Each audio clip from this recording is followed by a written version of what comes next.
Okay, good afternoon, everyone. Thank you for being here. And thank you to ISTA for giving us a stage to talk not only about technology and innovation, but also about education or about volleyball.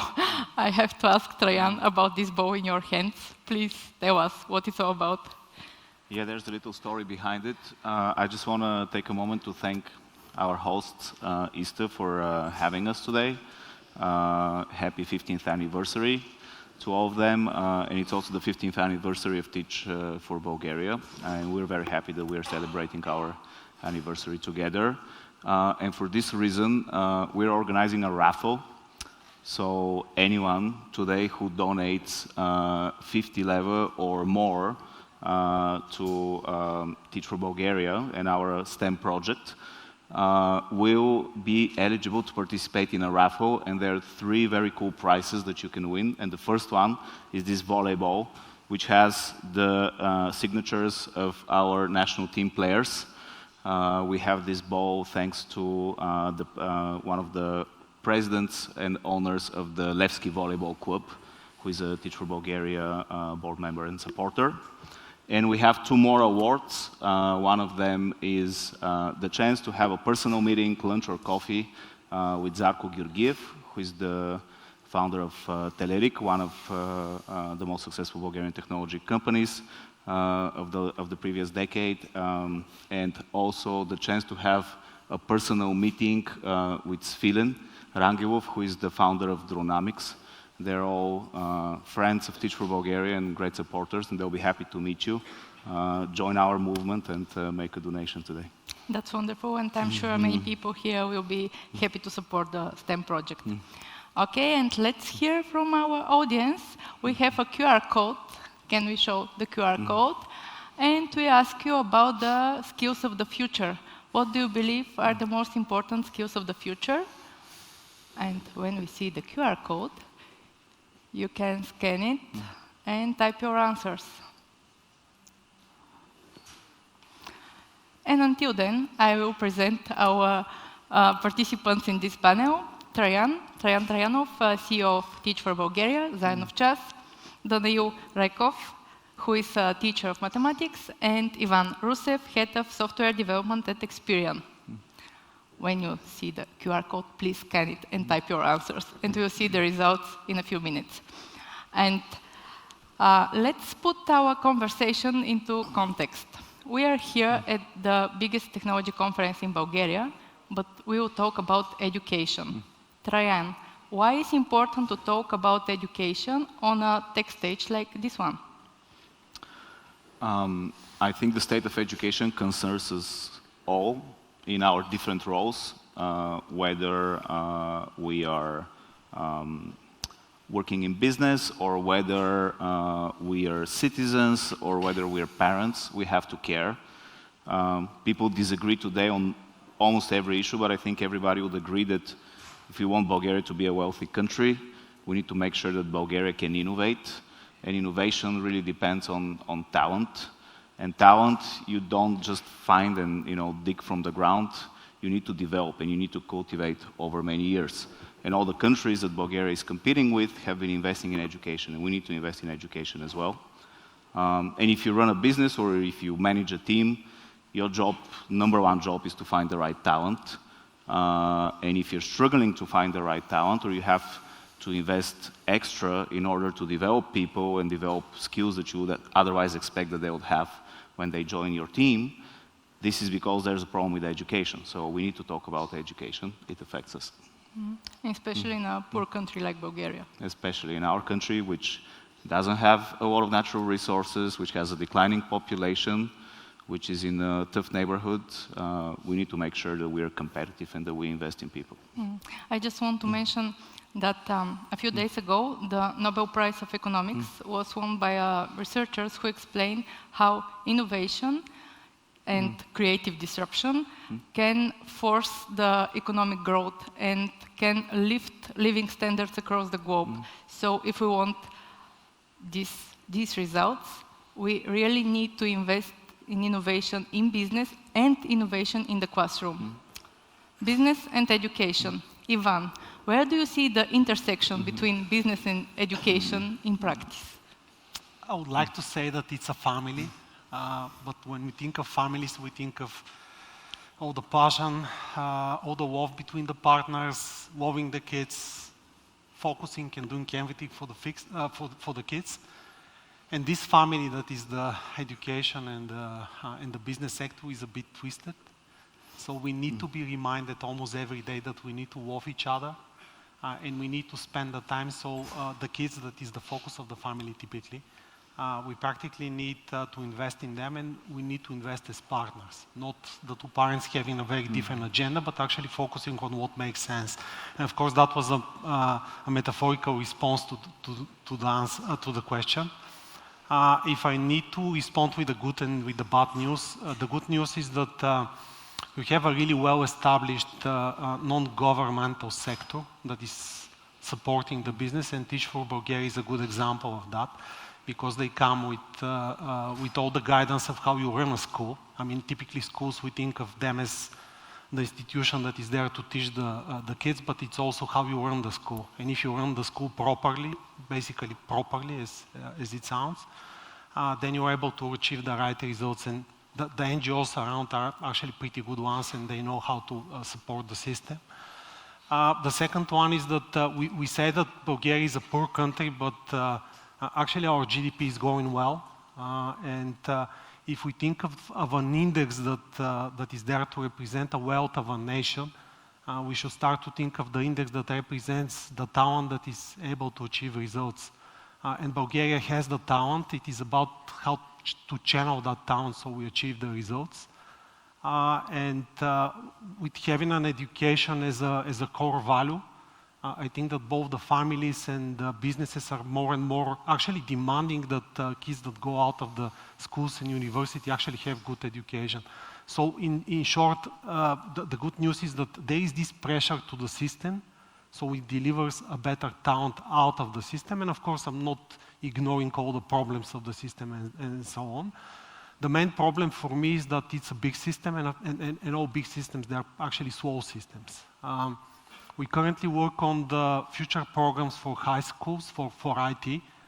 And you cannot imagine, but it would take 10 years between now and the first kid that would come back to the business from this school. And all the future skills, can you imagine what the society will be like in 10 schools and in 10 years, and how you prepare the schools for all of that? So yeah, the education system needs to be faster, and everyone that is involved needs to stay focused, invest, and be really quick in their response and in their involvement. Mm. And from your business perspective, what specific skills business expects from young people entering the workforce today? And where is the biggest gaps? And because I cannot see the response from the audience, I just wonder if I'm going to respond with any of the skills that they mentioned as well. First of all, I would call this the self-management skill. So when you go out of the school, a kid should know how to manage themselves. So time management, priority management, communication, and so on is something that you can practically learn in schools, and no one has really an excuse not to learn that in school. The second one, you go to the economy, so you deliver a service and a product, and there is a customer. So maybe the second skill is understand your customer and deliver to your customer with whatever you actually work on. Of course, we cannot expect that the kids out of the system would know in detail what the customer is and so on, but creating the mindset that there is someone that you serve and you need to understand, so you come with the right solution is a skill that needs to be there. We as a society are not doing well over there, I could tell you that. And the third one is critical thinking and decision making and problem resolution. I'll put this in a single bucket because it comes from being able to understand the different alternatives, score them, and do what is right for the event, for the occasion. Of course, we could not expect that the kids would know that out from school because they don't have the life experience to know all of that, and you don't have an application out there because we want to have applications that are giving a smart suggestion. No, there is no application out there that prepares you for life and is giving you the life choice that you need to make.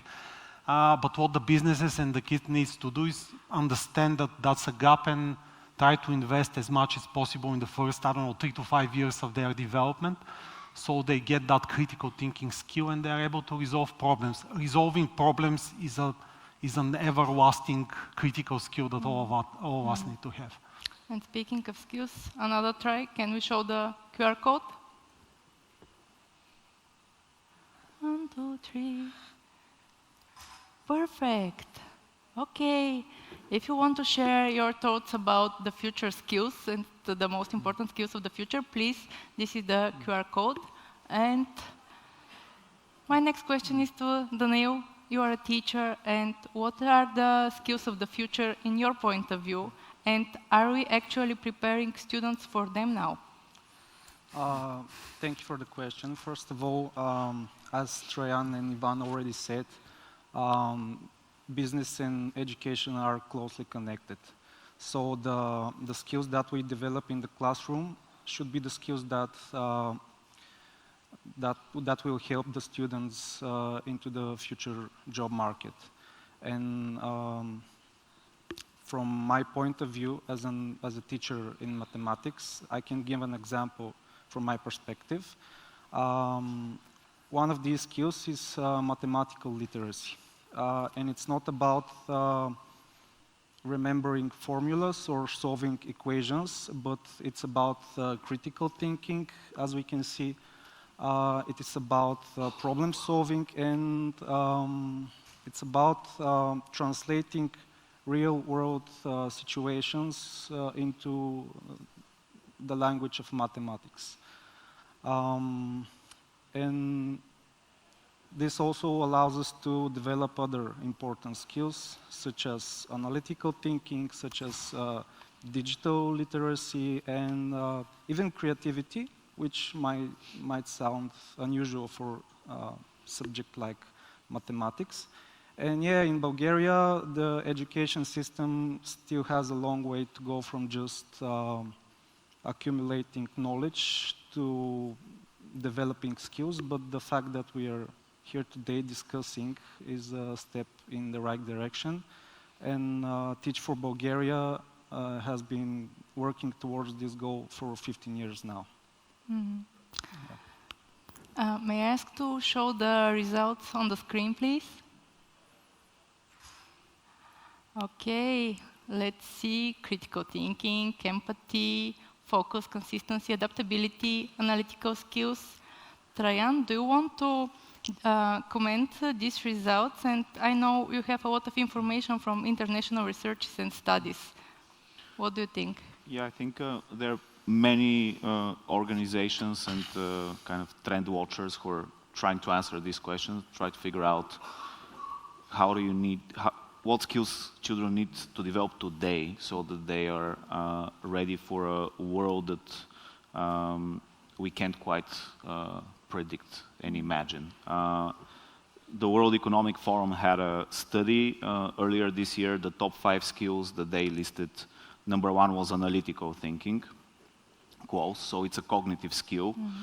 Number 2 was resilience and adaptability, so that's more a non-cognitive kind of socio-emotional skill, which requires you to manage yourself, as you said, and they also talk about leadership, they talk about self-awareness, they talk about creativity. So I think the bottom line is that in the 20th century, education systems had to really focus on helping students develop technical skills, whether you master a language very well that you're going to use in your job after that, or whether you learn to operate a machine and then you're going to operate that machine for a long while, that's going to be your career.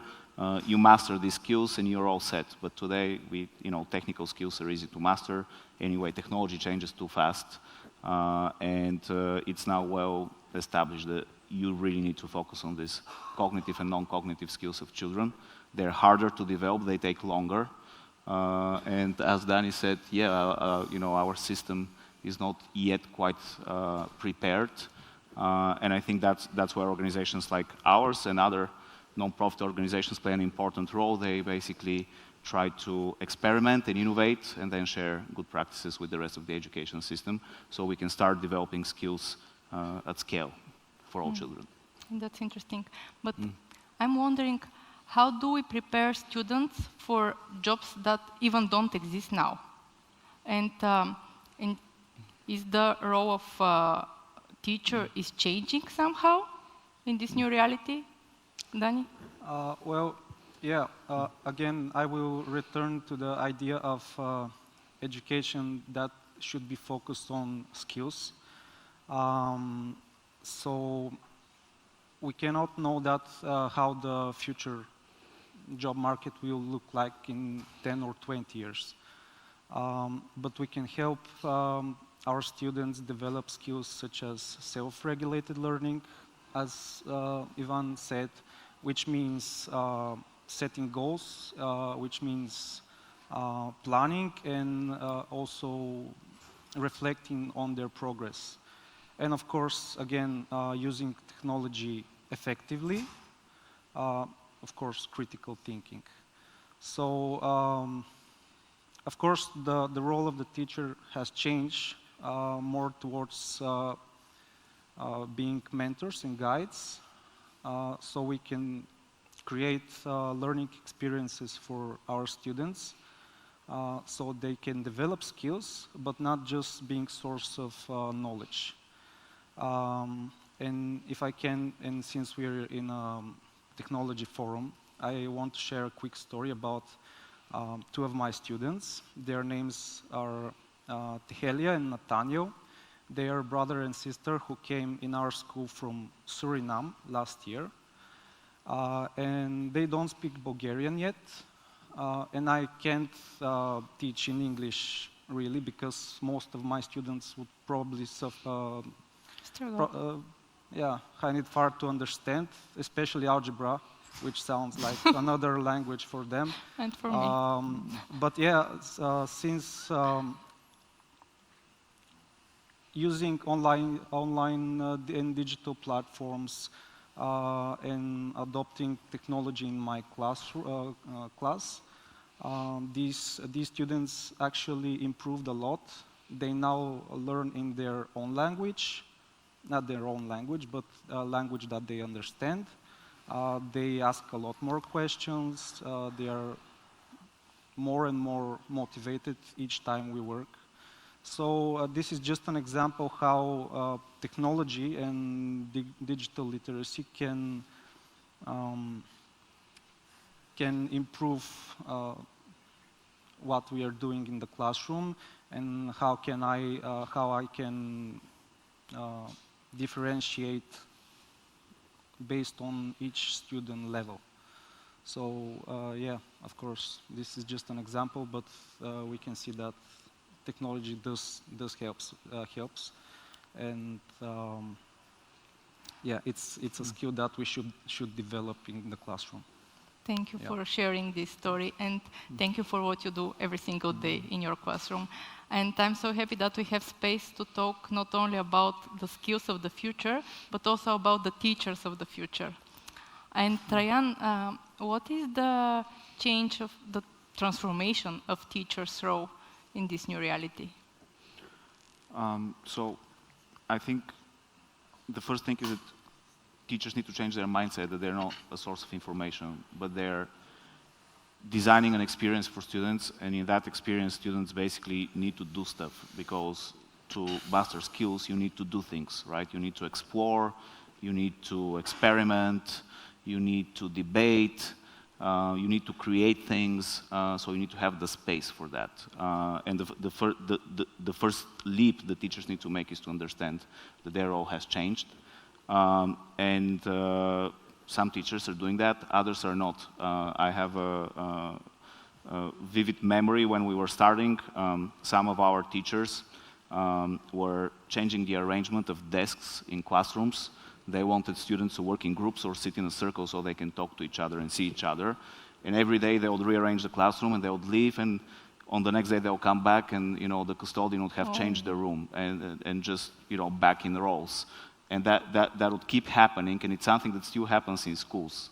Actually, it's even changing the space, so you change the dynamic between students, is something that our education system is very slow to adapt. Another example is something that I saw in a classroom earlier this year. We have a colleague, Danail Raykov. He teaches in a village near Vukovic. He's an English teacher, but he teaches also through filmmaking and photography. So he was working with a new class, all Roma children, and he was basically telling them, okay, so now we need to create the rules for our classroom. This will be, we'll be doing a lot of creative work here, so we need to agree on the rules. What do you think the rules should be? And the kids were giving some ideas, and then one child said, well, one of the rules should be that we should not interrupt or talk back to the teacher. It's something that they had heard somewhere else. And Danny said, no, I cannot accept this rule, right? So we'll be doing creative work here. If you don't, question my ideas or give me ideas or challenge me, we're not going to do anything creative. So I'm not accepting that rule. So this again, an example of how, the teacher has basically the power to change the dynamic and create a space where students can be practicing all of these skills that we want them to develop. And of course, a key principle here that we need to remember is that if we want students to develop certain skills, then we have to make sure that teachers have the same skills. If they don't have them, there's no way they can embody them and students cannot learn them. So it's a question of how do we develop teachers in our education system at scale to make sure that we have more teachers like that.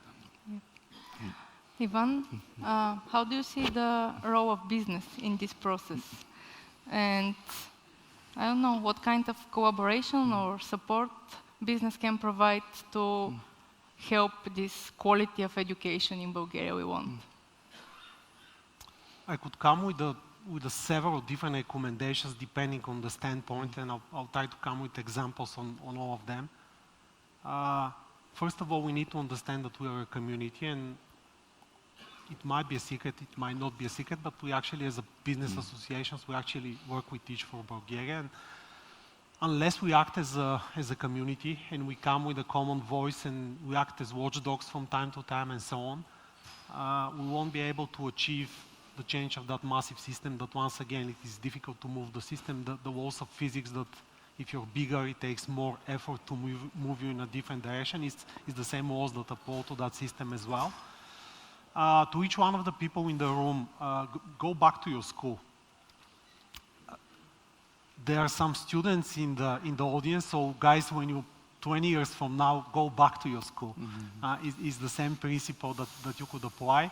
And go back and understand what kind of help the school needs. Try to teach not just the students, but the teachers as well.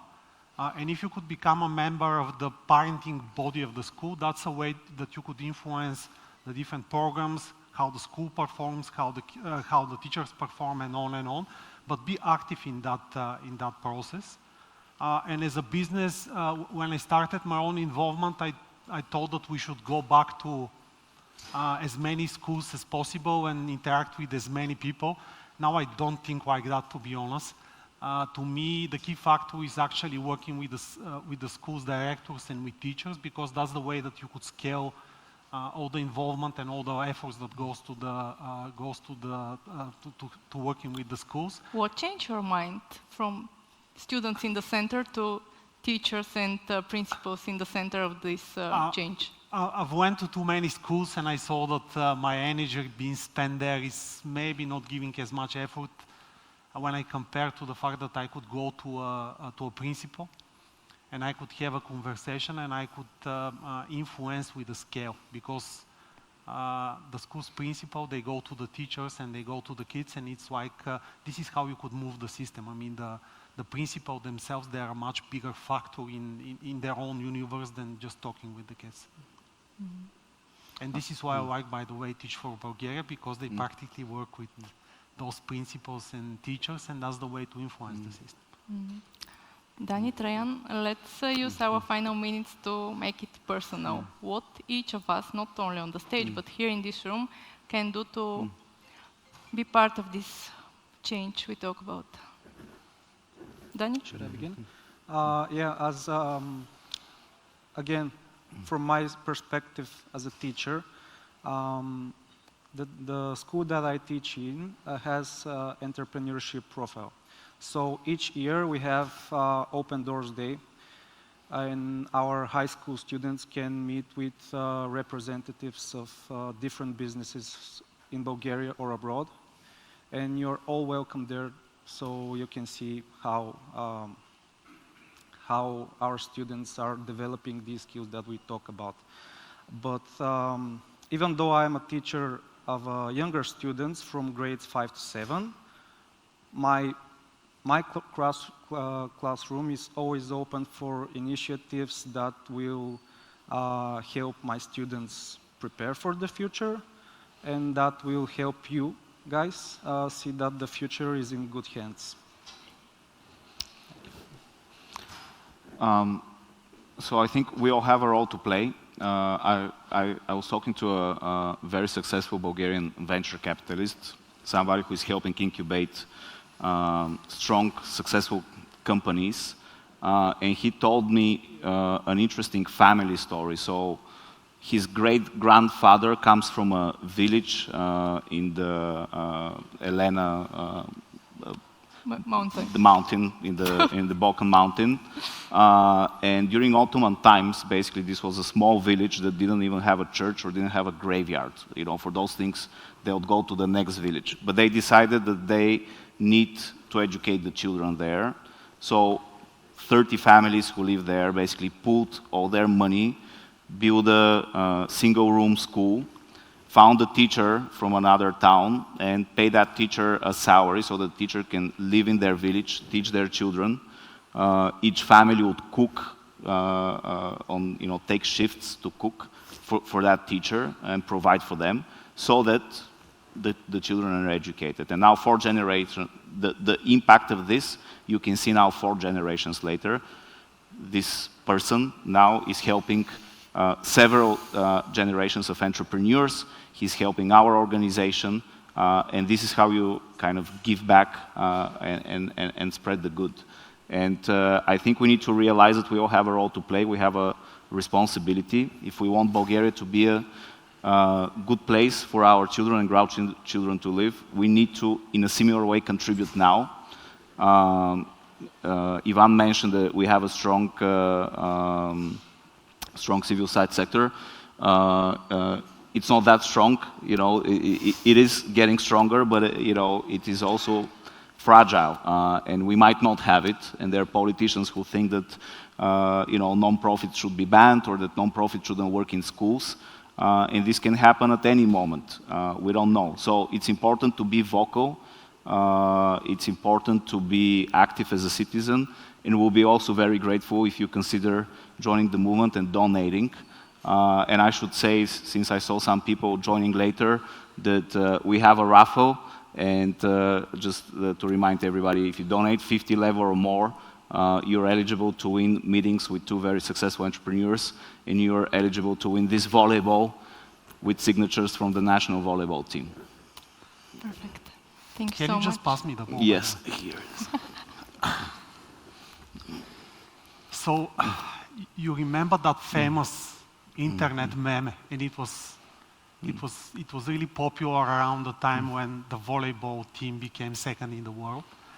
And it says, these are the sons of Vodonikov, and this is the son of Bobby Mikhailov. You remember that, right? So to the guy that said that RQ is a critical skill. When RQ is your critical skill, this is practically who you become. That's it. That's life, once again. And that's a real life example. And when I was 25, Vodonikov was the best volleyball player in the world. I mean, I don't know if you remember that. And he was not just a one-year star.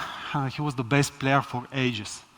And now, at least, his elder son, Alexander Nikov, I don't even remember the name of the younger one, to be honest. Simeon, okay. But you see that when you have a father that is there to teach the kids and to pass that champion mentality, actually the result happens pretty well. So if you feel that you are a world-class engineer, product manager, or whatever, I don't know your roles, and I know that ISTE has a lot of variety of different participants, but think of that. If you want your kids to be like you and to be the next generation of the world-class engineer or product manager, it's about yourself, and it's about you recognizing your own role in that future development and playing that role, because unless you act as the Vladonikov of your future kids, that won't just happen because someone wants to achieve a goal. So you have a role to play, and that internet meme, and once again, put that on your memory and let that stick in the next 20 years until the next generation come. If you want to be Vladonikov and Alexander Nikov, you have a real chance, and just go and do that. It takes time, it takes effort, it takes ambition, there is pain, it's a marathon and on, but this is how you become a world champion at the end of the day. I like your metaphors today. Thank you so much, Ivan, Danail, and Trayan, for this inspiring conversation, and thank you for all of you for thinking together with us about the future.